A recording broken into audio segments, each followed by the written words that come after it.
Hey, what's up DIYers? Mike Boards with the Mike Boards channel. Thank you for watching. Today we're talking Dyson vacuum cleaners, and in the event that your vacuum cleaner is starting and then stopping, not actually pulsating, but starting and stopping, we're going to show you the most common causes. Let's take a look.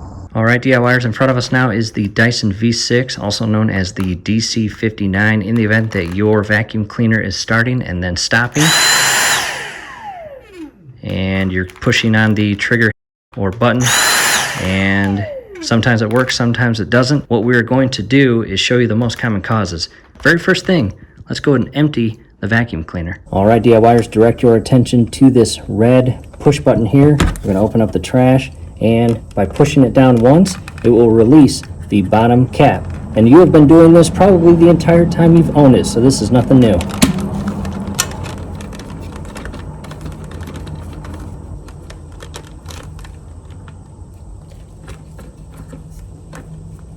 Once you get everything that you can reach, go ahead and push down on this push button one more time, and as you do this, you will pull this canister off, as shown here. What I like to do as I push this down is basically turn the canister itself, and that will allow this front tab right there to come out of the slot inside.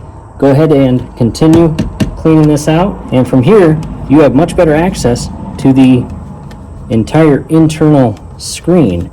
Go ahead and carefully remove any and all debris, as well as at the connection point here up near the tab. And our goal is to get this as clean as possible, even inside here and inside here. After you clean it, go ahead and power it for a few seconds. Alright, set that down. Again, clean the entire inner portion of your canister, as well as the inlet. Believe it or not, this gets pretty clogged over time.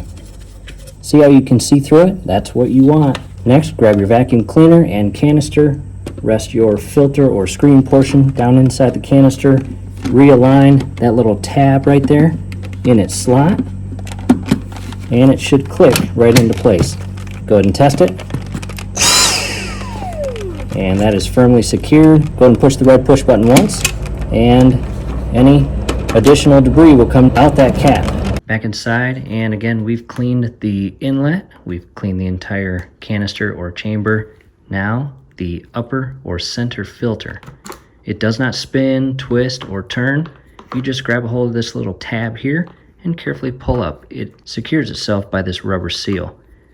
And take note of the image or icon on the screen. That is a water spigot, basically informing you that it is friendly to put this under a spigot or hose and clean it with water. And although it may not look dirty now, you will be surprised. Next thing I want to show you is probably something that you will not see in other videos. We want to separate the sock portion from the plastic insert. And to do so, you have little tabs here. See that little slot with that tab? I just have a standard pick tool. Pushing on that tab and pushing up, you can release it from this little slot here. Be very careful as you do this. You do not want to break that plastic piece that secures that clip. And once you have released those tabs, carefully pull the sock portion off of the plastic part. Now the reason I'm showing you this is you can run this underwater for 20 to 30 minutes. However, if there is a buildup of debris such as hair inside here, it's not going to come out when you're running this sock underwater. So very important to pull these two pieces apart to clean anything inside this plastic part. From here, let's go run this sock underwater. At the sink now, I have a white bowl because I want to show you how dirty these socks can actually get. And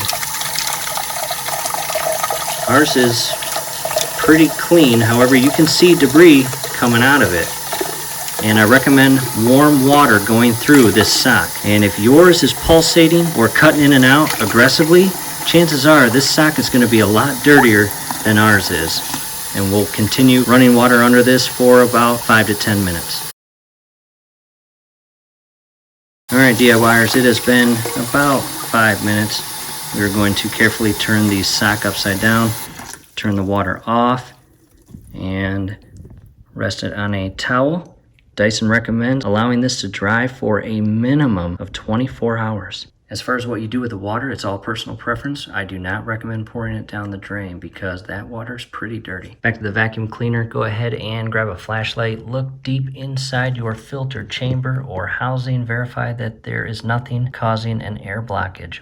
In our case, ours looks pretty clean and clear. What we're going to do is remove this canister once again. Push down on the tab there, and one additional time to remove these from each other, just like that. I'll set that aside.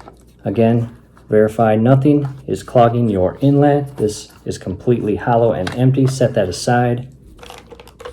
And everything looks good here. What I want to do now is remove the battery. Grab a small Phillips screwdriver. On the back side, you've got your first screw. Go ahead and remove that. It's just above your charging cable connection. And do your absolute best not to strip the screw. That would not be good. After that, on the very bottom side, you have one additional Phillips screw. And the cool thing is, it is at an angle, which allows you to access it with a Phillips screwdriver pretty easily. Go ahead and remove that. These screws are small. Do your best not to drop them and lose them. That would not be good. Just wiggle it just a little bit, and it should separate, as you can see here. What we want to do first, look at the battery. Inside here, you have your electrical leads.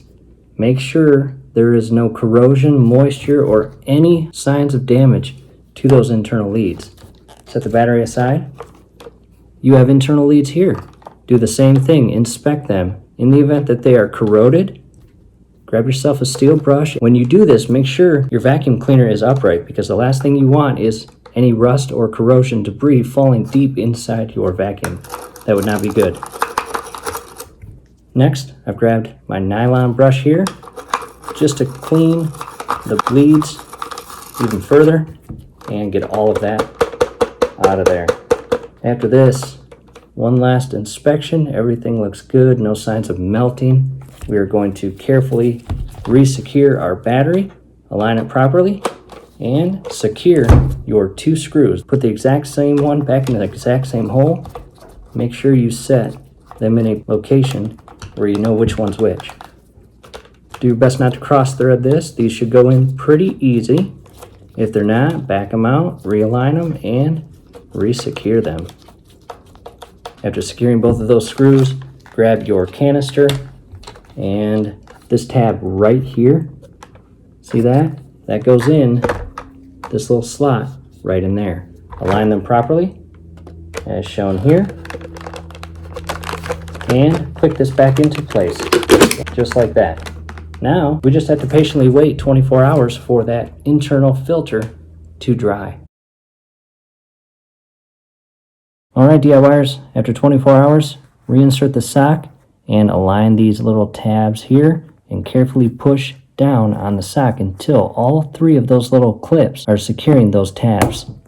And you should hear clicking, and verify all tabs are secured inside their respective clips. Next, reinsert the center filter. And again, this does not screw or turn in, you just push it and that rubber gasket creates that seal. Now let's go test it.